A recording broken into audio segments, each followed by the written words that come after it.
fiction, science fiction, horror, fantasy, crime, LGBT, thriller. You have now entered the House of Mystery with your hosts, Eric Shapiro, David North Martino, John Copenhaver, and Al Warren. Heard on KCAA 106.5 FM Los Angeles, 102.3 FM Riverside, and 105.0 AM Palm Springs.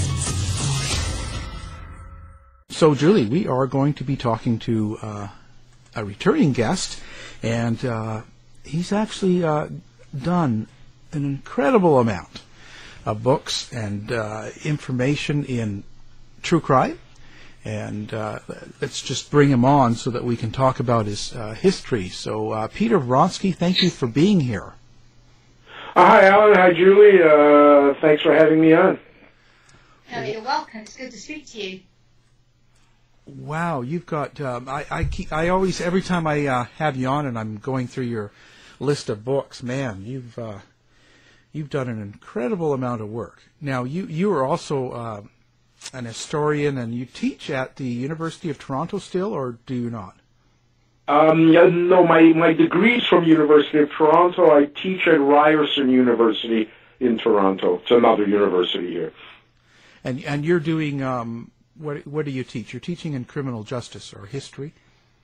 I teach all sorts of history courses. My degree is in espionage and international relations and criminal justice history. So I teach things like the history of terrorism, the history of espionage, war crimes, genocide. So, combination of military espionage, history, as I say, history of terrorism and guerrilla groups and so forth. So you're actually... So I don't teach formally anything in terms of serial homicide. Yeah. Well, but there must be a lot of stuff for you nowadays. With as a historian of serial homicide?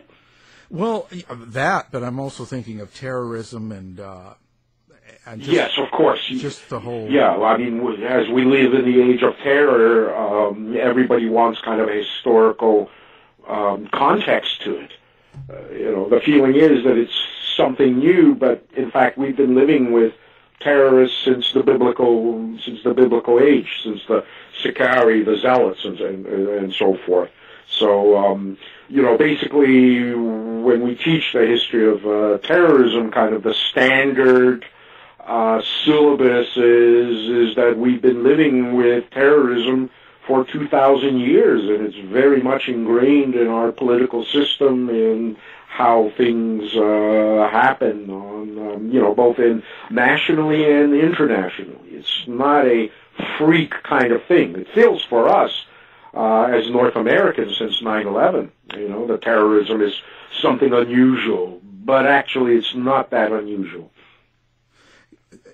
I just wonder on how many fronts you have to go with terrorism now, because there's homemade terrorism, there's the ISIS, right. And there's so many different groups now for different There's reasons. Animal rights terrorists, there's environmental terrorists, there are racial terrorists, there are visionaries, missionaries. It's almost like categorizing serial killers. In some ways, those terrorists that don't blow themselves up, they're a species of serial killer in that they repeatedly kill with a cooling off period in between. Their motives may be slightly different, but for all intents and purposes, they too are serial killers.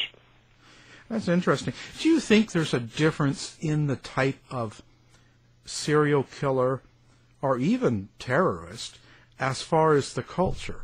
Like, do German serial killers behave different than, let's say, American serial killers? Oh, absolutely. Culture, the environment, the history, of the time in which the serial killing is taking place, has a lot to do with where it's taking place, right down to kind of serial killers' pathologies and how you profile them. You have, for example, you have a species of serial killer in South Africa that practices these kinds of muti rituals. All right, so that's a unique species of serial killer that's unique to the kind of beliefs and culture of that part of the world. In China, for example, rural illegal immigrants into the city are targeted by serial killers. So you have kind of economic and social, cultural conditions where victims are kind of devalued and chosen. Most serial killers often will target the kind of victim that society looks down upon. Prostitutes, homeless people, inner city poor, and so far, are usually the victims of serial killers, marginalized people.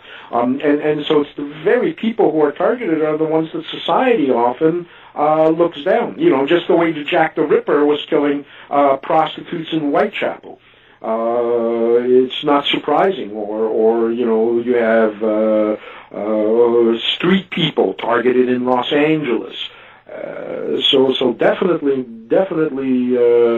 the nature of the serial killer is partly determined by the place and time they're living in, and then you have a kind of a general human psychology that works in the other part.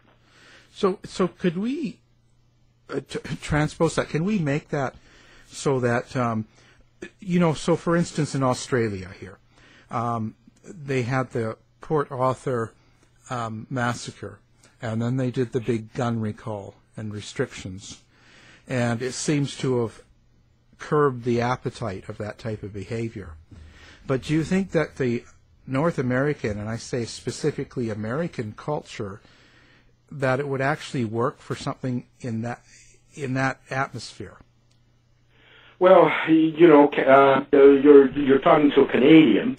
Right. And so in some ways our language is the same, our religions are the same. There's very, very similar cultural aspects between Canadians and Americans, and yet we have a very low incidence of gun crimes, of massacres like that. So why is it in the United States that there is such a high rate of incidence? And yeah, indeed, I think it is something in the American culture where the right to bear arms, and the implication of the right to bear arms is that it's not only the right to bear arms, but the right to use those arms when you deem it appropriate. And so you already have this kind of cultural psychology that says that it's enshrined in the Constitution that every American has the right to have these weapons for the eventual possibility that they may need to use them. And then, of course, the psychology kicks in. And that's where the mass shooter makes that decision on his own or her own agenda as to when is the right moment for them as a citizen to exercise their right. So that kind of constitutional psychological link, of course, does not exist in Canada, where you don't have the right to bear arms. To bear arms is a privilege, right? As it was in England and so forth, not a constitutional right. And so I think it immediately sets up a whole different psychological dynamic when it comes to that moment where an individual feels that either they're a victim of some kind of plot or a conspiracy or rage, and the way to express that rage is to use the weapons that they have the right to bear. And so I think that's a very big issue. Especially where it seems like that amendment seems to be unchallengeable. I mean, we're constantly changing the Constitution. Why is it that this particular article of the Constitution seems to be enshrined as never? If you ever amend it, that means you're absolutely eliminating the notion of liberty in America. So, the psychology, the cultural framework behind that kind of thinking, of course, is over centuries ingrained in the United States. So just that little change of geography, crossing the border from Canada to the United States, changes everything. Yeah. Peter, I was just thinking, as I was listening to you talking about the psychological influences, there are many occasions where when we are looking at profiling or trying to predict an individual's actions in the future, we look at the past and their environment and culture, or if, for example, they've, like a serial killer, they've done various, committed various acts of crime, whether that be burglaries or murder, or we look at those past burglaries to try and predict and enable us to call them to justice. With terrorism nowadays, how much more difficult is that given the extent of the groups, the terrorist groups, when we're trying to use previous behaviours to predict the future events? Well, the difficulty in kind of predicting the future is that the present is in constant change. So as the present changes, the predictability of the future begins to shift. The other, of course, the thing that we most fear today, I think, is the self-radicalized terrorist, and that's a new phenomenon that's related to the emergence of this technology. So certainly, I think terrorist actors were easier to identify and profile and predict in the past. As Karl Marx said, history repeats itself. First time is tragedy, second time is farce.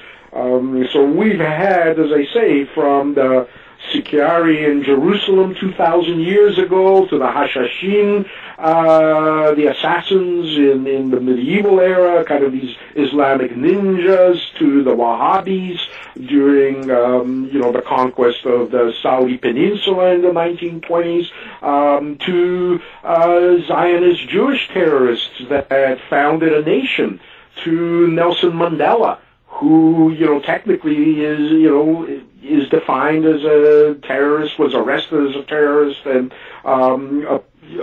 approved car bombings while he was sitting in jail. What is a terrorist often depends on what side of the barrel you're standing, whether you're in front of it or behind it. You know that famous saying, one man's terrorist is another man's freedom fighter. And so the politics often of these events are very similar and very predictable.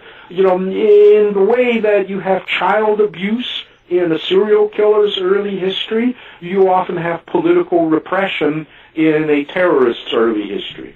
And whether they're labeled as a terrorist depends, as I say, on what side of that line you stand. Jewish resistors to the Holocaust in the Warsaw Ghetto were executed as terrorists by the Nazis.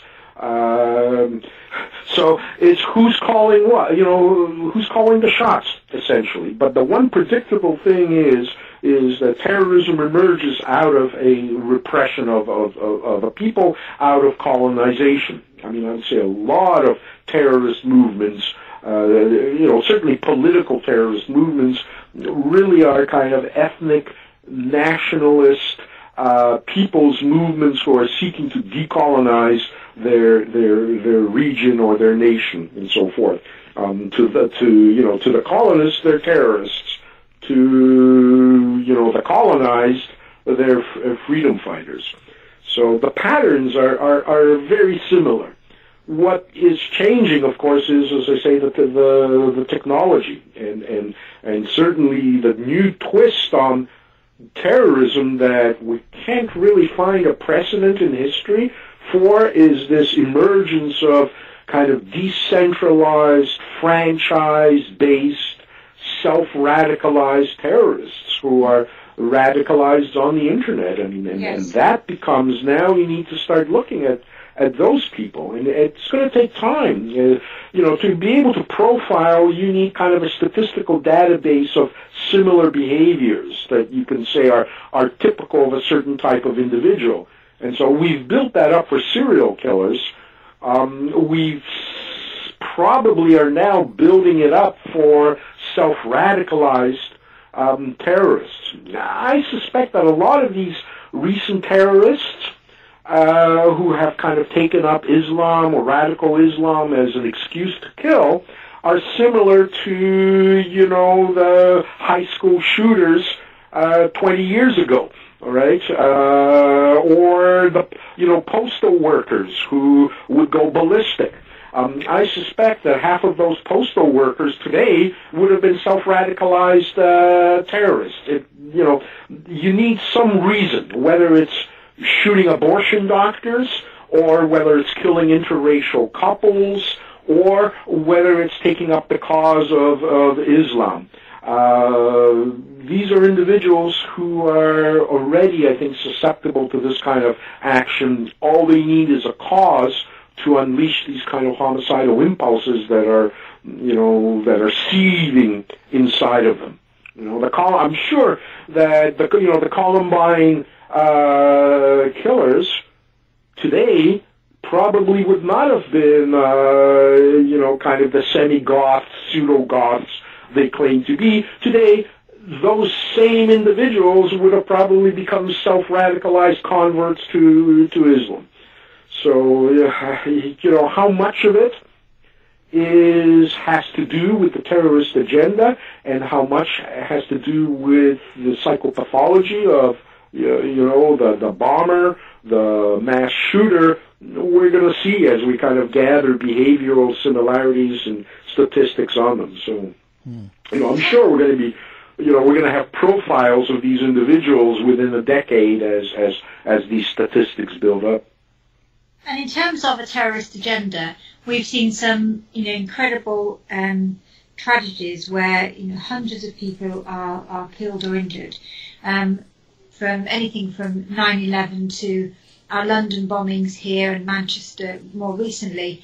And then we see events where terrorists drive cars up pavements or into a building which have a lesser impact. And I don't mean that to dismiss the tragedy and the trauma associated with those deaths, but I say it in terms of the quantity of deaths or injuries are significantly lower.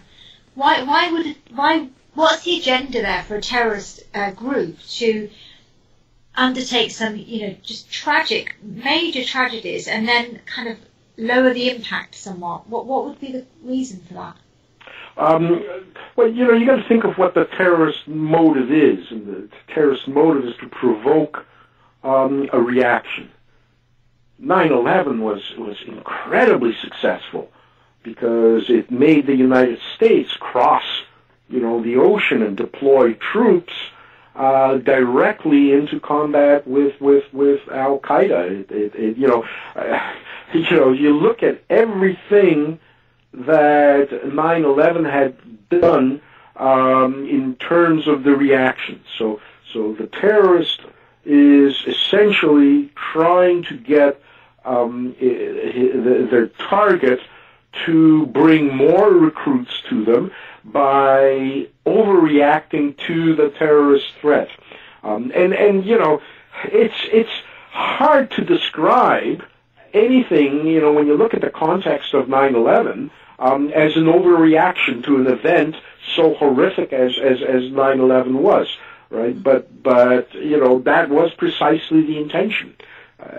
If terrorists wanted to shut down America back in September, what Osama bin Laden could have done was send all those, 16 or 22 hijackers one by one, blowing themselves up in the McDonald's in Boise, Idaho, or in Cincinnati, Ohio, not in the center of the United States, in New York City, at the heart of the American media, right? But in isolated towns where, the average American lives. That would have ground America down to a halt if Americans became afraid to walk into a Walmart or into a McDonald's in their own hometown, right? But that probably would have gotten less of a reaction from Washington. What was needed was a dramatic reaction, an invasion of a country.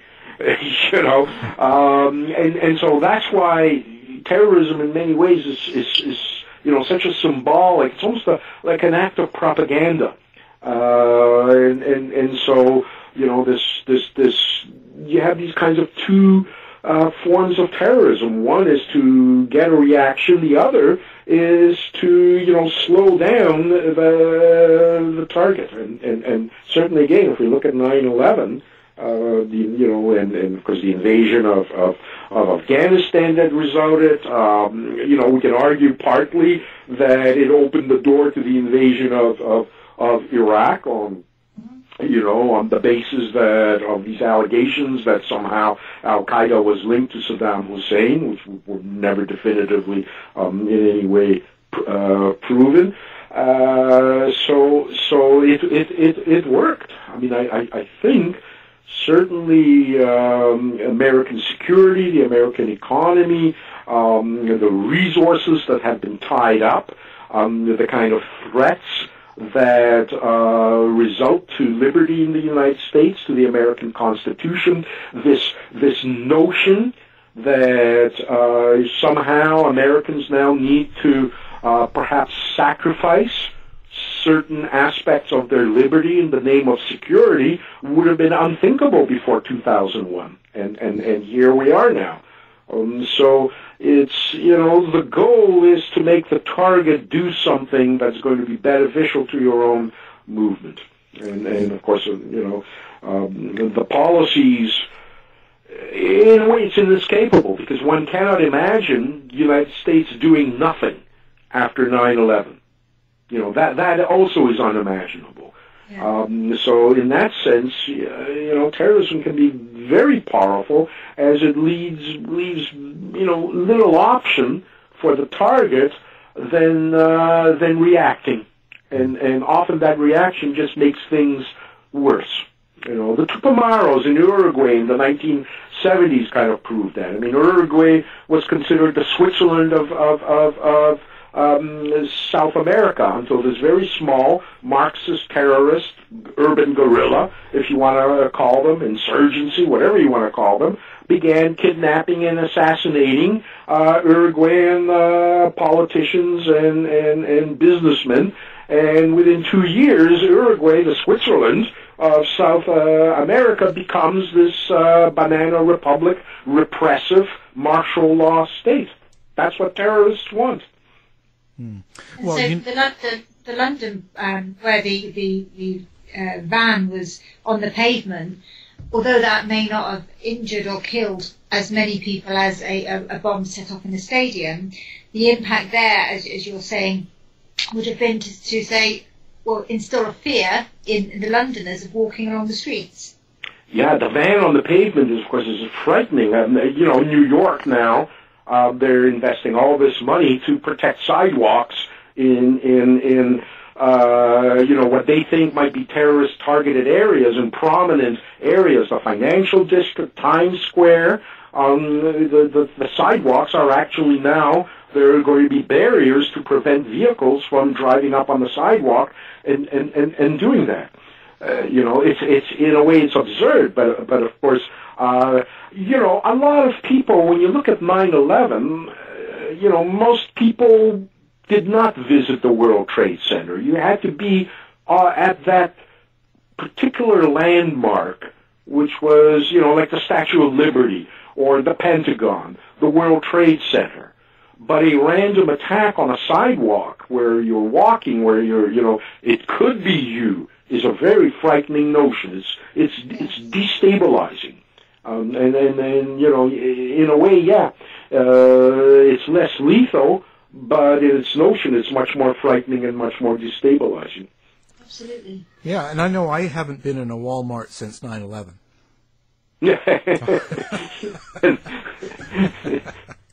Well, now if they could only keep us out of McDonald's, then we'd be okay. Yeah, we'd be healthier.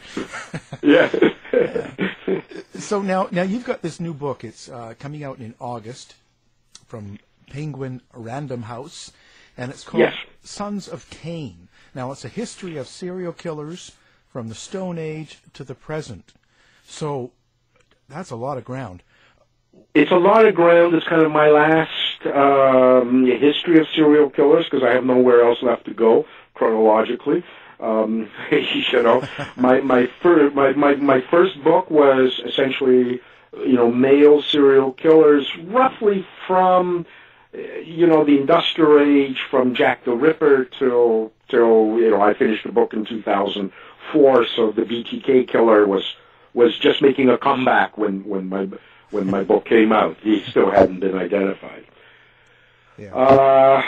But of course, as all this data, all old newspaper accounts over the last 12 years have been digitized, a lot of literature, a lot of thinking about what exactly are serial killers and how we're going to define them.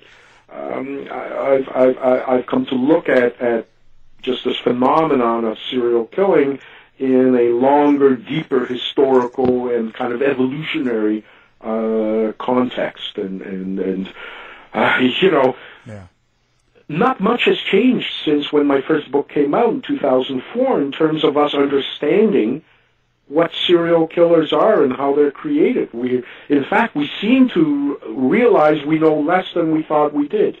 We still don't know. What is it? Is it child abuse? Is it actually psychopathy? Is it, you know, Asperger's syndrome? Is it biochemistry? Is it urine chemistry? Is it some form of behavioral disorder? And the more studies we have, the less we realize that we know. And so, kind of thinking about it, I've come to the conclusion, essentially, that serial killing is deeply ingrained in the human being as a survival mechanism. That in the primitive time, in the Stone Age, we all had to be serial killers and serial rapists because we lived in a kind of uncivilized world, and it was essential to survival. And so it's essential to any species. You know, what I describe in my book as the 4 F's. Fleeing, fighting, feeding. Yeah, baby! Right? If one of those things becomes non-functioning, then the species will die out. You either flee from danger or you fight danger aggressively. You need to feed on whether it's vegetation or whether it's animal life or whether it's members of your own species, cannibals, right? And, of course, you need to have sex or else your species dies out. And so whether you're a rabbit or a tiger or a dog or a human being, your brain is very, very hardwired to either flee, fight, feed, or... Yeah, baby! And civilization, of course, begins to reduce the needs for these things, but our brain has not caught up to it. You know, we can have kind of 3 almost chronological levels to our brain. You have, you know, the first, you have the kind of primitive or the reptilian brain, the heart complex, the basal ganglia. And inside the basal ganglia, you have these impulses to flee, fight, feed, or reproduce, right? And they're very, very powerful. It's our kind of advanced limbic system and the neomammalian complex, or the neocortex, that begins to kind of moderate these reptilian brain impulses. As we become civilized, it becomes inappropriate to rape. It becomes inappropriate to cannibalize. But we still have these impulses in us. They're critical to our survival as a species. And so it's, education, it's parental, guidance that kind of teaches us not to be serial killers, not to be cannibals, not to be necrophiles. But my suspicion is that we're essentially all born serial killers and are unmade from being serial killers by socialization, by good parenting, and so forth. And so it's not a case of a child being made into a serial killer. It's the case of our child not being unmade.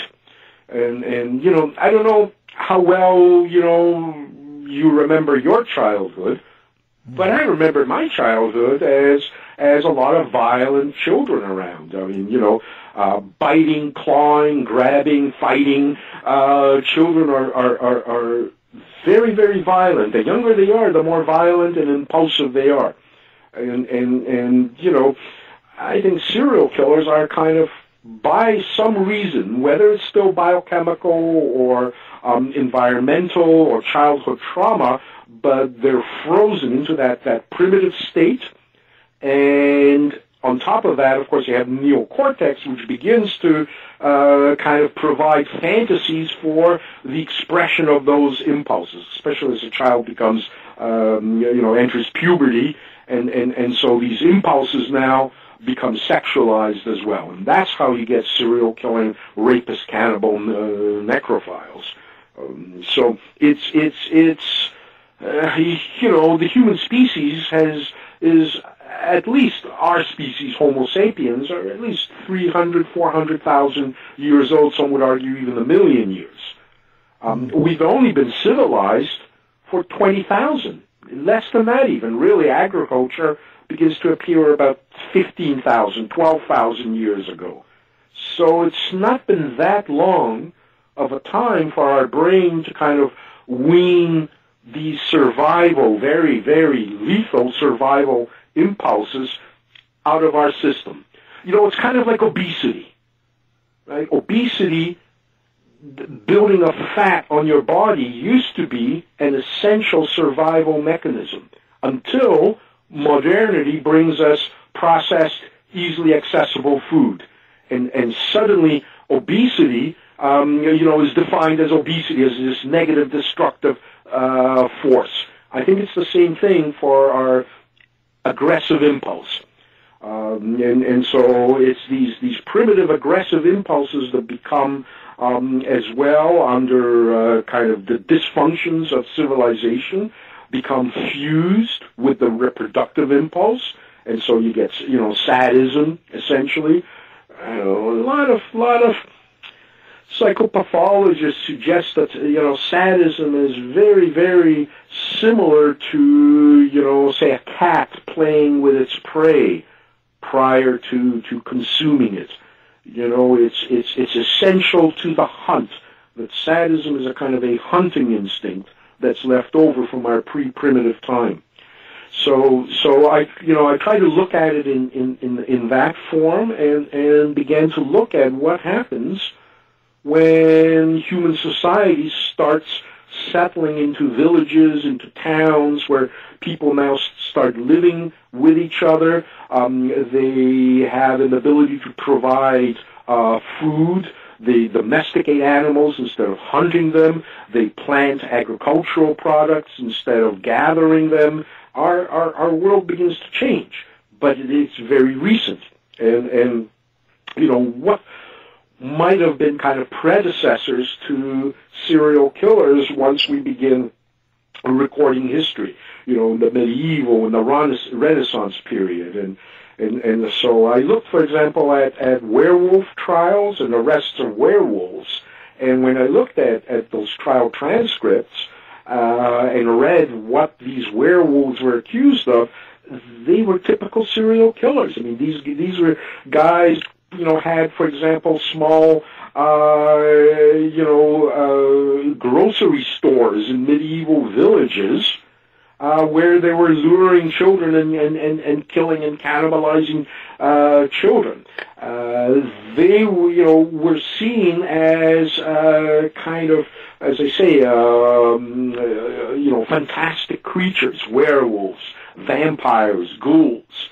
But when you look at what they're doing, they're very similar patterns to a John Wayne Gacy, for example.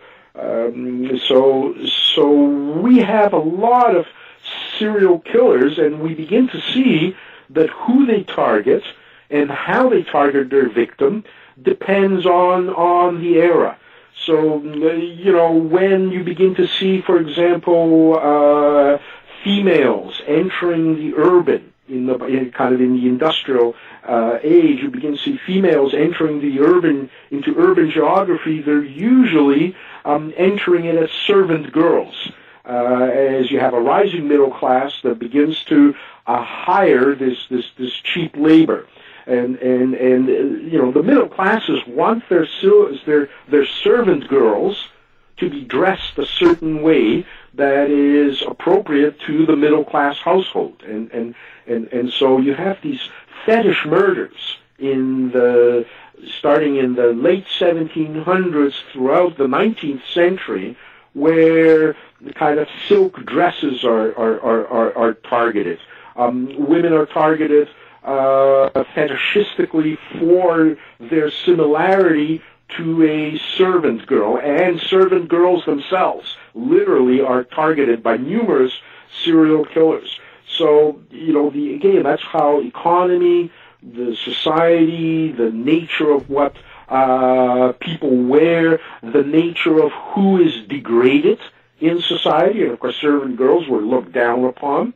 They were the way we often say in the 1960s associated promiscuity with nurses and stewardesses. In the same way, servant girls, there was an association of promiscuity with servant girls, because there was this notion that here you have this single young woman who lives in the countryside is now in the city alone, unsupervised by her parents. Right? With time and with the nature of society, serial killers will shift, to the line of least resistance, to who is being degraded. That's one of the reasons I think prostitutes are so often targeted, because they are one of the most degraded female forms in terms of perception of society. Well, before it was prostitutes, it was servant girls, and you see that as I began to look at these obscure cases in the 1700s, 1800s, prior to Jack the Ripper. So we had hundreds of serial killers, typical type of sexual serial killers prior to 1888. Jack the Ripper certainly wasn't the first. No. Now, go ahead. Oh, yeah. Peter, when we're talking about the theory that you are, for want of a better phrase, born a serial killer, or at least with those sort of requirements, you need to do certain things to survive, are we, as a male and female, do we differ in how we present as a serial killer? And if we do, does that begin in utero as we're formed prior to birth, or is that something then that differs? We're all born as a serial killer, and then how we do it changes depending on gender. I think that we do differ in terms of female serial killer, female male, in terms of our aggressive capacity, and I think the female of the species, we can imagine, for example, it's very hard to imagine a female who would not become highly violent to protect her offspring, for example, or a female who would do anything to protect her offspring, including allying herself with a monstrous serial killer. So I think the kind of basic female animal psychology or physiology is slightly different from the basic male animal, physiology. Males will kill their own offspring in some species, right?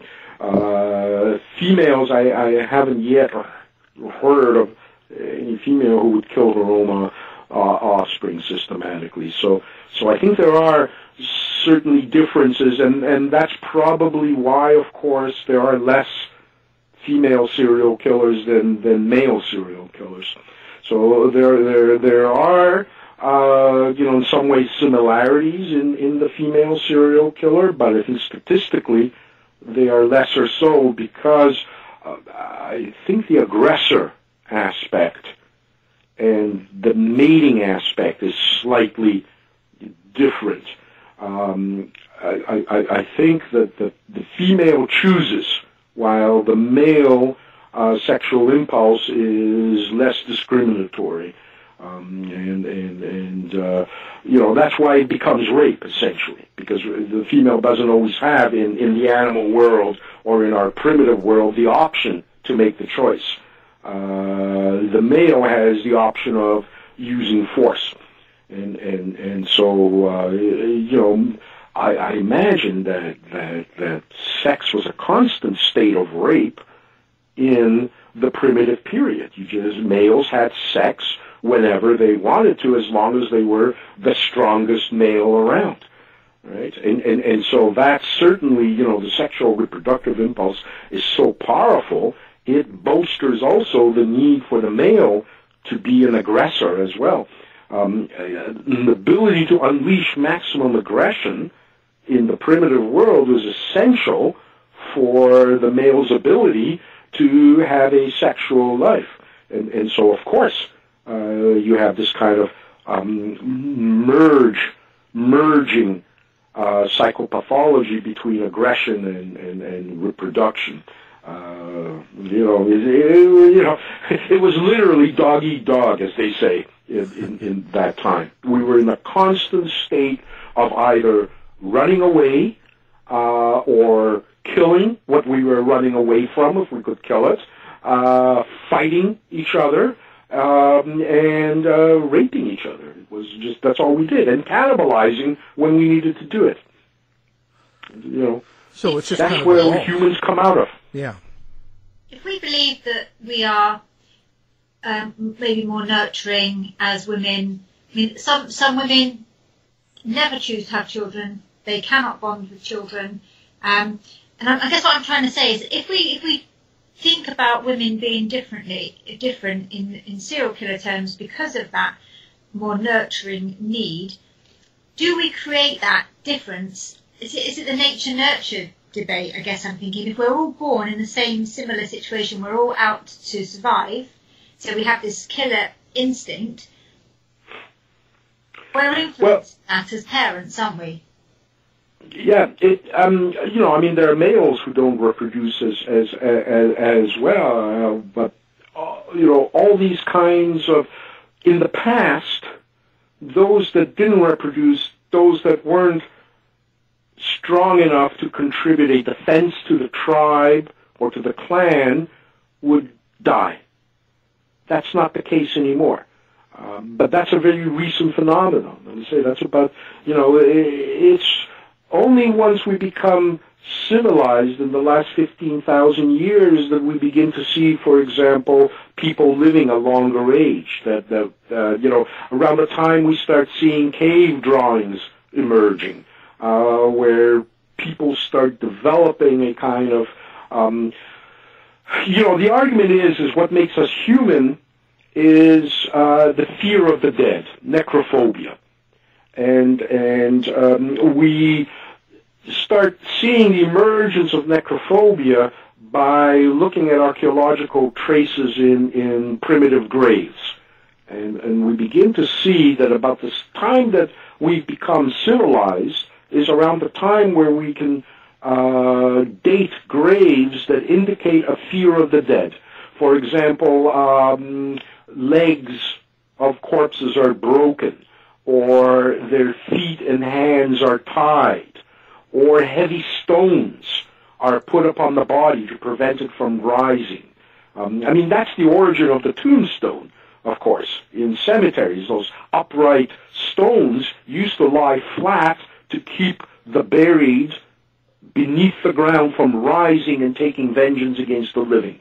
And that is probably the development of empathy, where we begin to empathize with the dead. And as we look at these, they're called vampire graves, for example, because it's as if people are pinned down to prevent them from rising up as vampires almost. And so we begin to see social organization. We begin to see kind of familial roots and care for the aged and so forth beginning to emerge around the same period that these vampire graves are being identified as coming from that time. So that's, probably the civilizational impulse.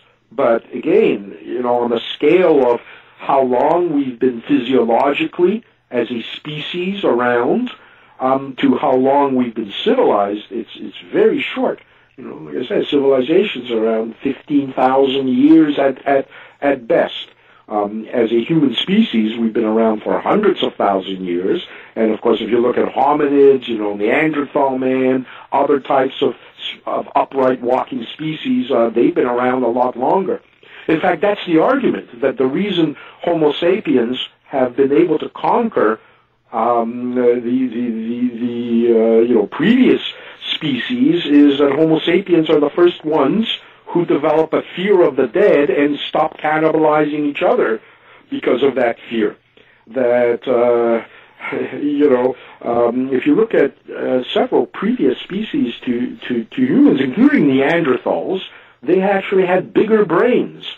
They were stronger than humans.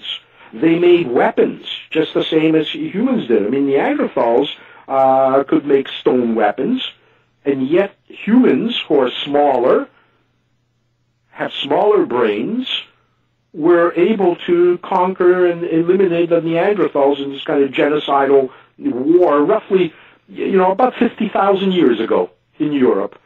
Why is that? And one of the theories is that the humans developed necrophobia, that Neanderthals not only fought humans, but also killed each other wantonly, like serial killers. Humans develop necrophobia and begin to hesitate to kill within their own species. And so necrophobia is this kind of evolutionary impulse. If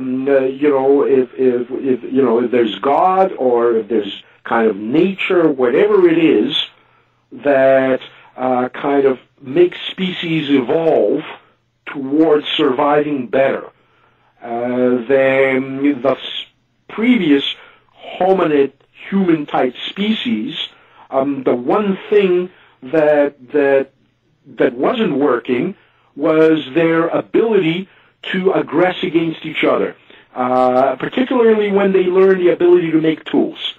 And so once Neanderthals had this ability to make weapons, they go at each other with those weapons as much as they did against species.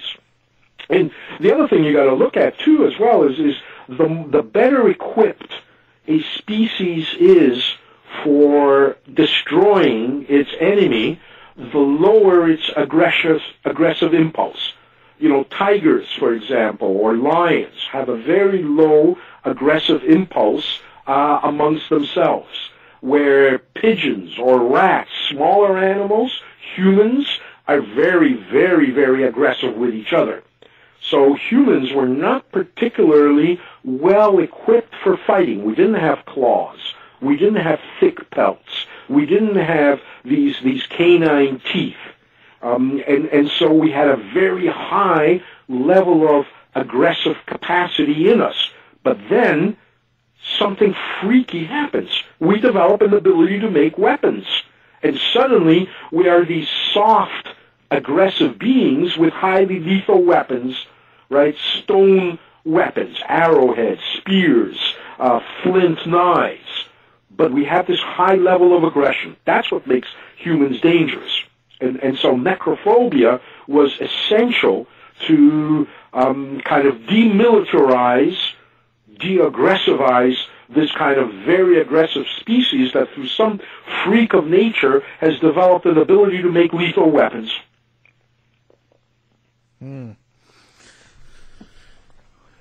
So now, in this book, when does it? How do people pre-order right now? It's available on Amazon, iBooks, and definitely go to Amazon.com. It's available for pre-order. Anywhere you buy books, online at least, certainly. I'm not sure. It's been about 5 years since I published a book, and half the bookstores I used to go to already are gone.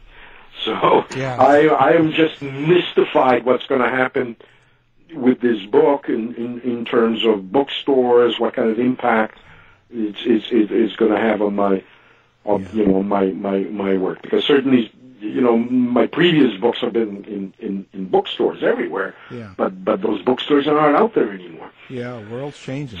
So so as authors, we're all living in this changing, rapidly changing world that between your last book and your next book, you have no sense of what the world is going to be like, or what impact that's going to have on how you sell your book. Yeah. But it is available, as I say, on Amazon, on iBooks, most platforms, all platforms. Right. It's available. And you can always go to your website, right? The petervronsky.org. Yeah. Right. Which will give you links to all my books and to everything I'm doing. Quite a bit too. Well, it's always a pleasure. Wow, you just know killing so well. Yeah. Well, that's what history is, right? I tell my students, they wonder how come a guy who writes about serial killers is teaching international relations. Well, guess what? International relations history is all about serial killers. Yeah, for sure. Well, again, thank you very much, Peter, for being on the show. Thanks for having me on. To find out more about our show, guests, or listen to a previous show, visit our website at www.somethingweirdmedia.com.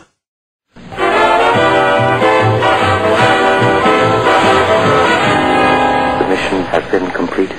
The end! By George, he's got it! It is the end!